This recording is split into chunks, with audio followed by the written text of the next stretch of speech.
నేను గోరేపల్లి లక్ష్మీనారాయణ అనే నేను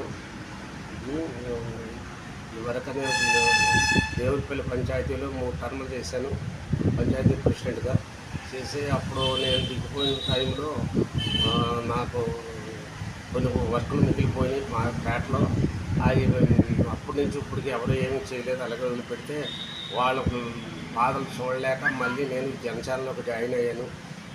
జనసేనలో జాయిన్ అయ్యి ఈ జనసేనలో ఉండి అవన్నీ పూర్తి చేద్దామనే ఉద్దేశంతో నేను ఈ జనసేనలోకి వచ్చాను. కానీ నేను రాజశేఖర రెడ్డి గారు ఉన్నప్పటి నుంచి కాంగ్రెస్ పార్టీలో ఉన్నాను. కానీ ఆ రాజశేఖర రెడ్డి గారు ఉండగా చాలా అభివృద్ధి చెందింది. ఏం కావాలంటే అది ఇచ్చాడు ఆయన.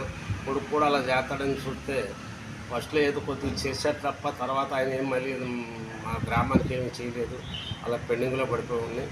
అవన్నీ ఇప్పుడు పూర్తి చేసి ఆ బాధలు తగ్గిద్దామన్న ఉద్దేశంతో నేను జనసేన పార్టీలో వచ్చాను. కాబట్టి నేను జనసేనలో అభివృద్ధి చేద్దామన్న ఉద్దేశంతో ఆయన కూడా మా మాటని ఇవన్నీ పూర్తి చేస్తారన్న ఉద్దేశంతో జనసేనలో నేను వచ్చాను. 100 మందిని తీసుకుని జనసేనలో జాయిన్ అయ్యాను. నేను జనసేన పార్టీలోకి వచ్చాను. ఇది అందుకని బాగుందన్న ఉద్దేశంతో పవన్ కళ్యాణ్ బాగా అభివృద్ధి చేస్తారన్న ఉద్దేశంతో ఈ జనసేనలోకి వచ్చాను. 100 మందిని తీసుకుని జనసేనలో జాయిన్ అయ్యాను.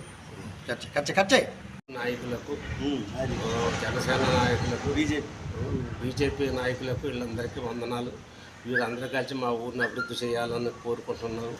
ఇదంతా మా చిన్న ఊరు కాబట్టి ఈ గ్రామాల్లో మేము అభివృద్ధి పొందితే ఈ అన్ని పార్టీలకి ఈ కూటమికి కూడా అభివందనలు తెలుపుకుంటూ సెలవు తీసుకుంటున్నాం.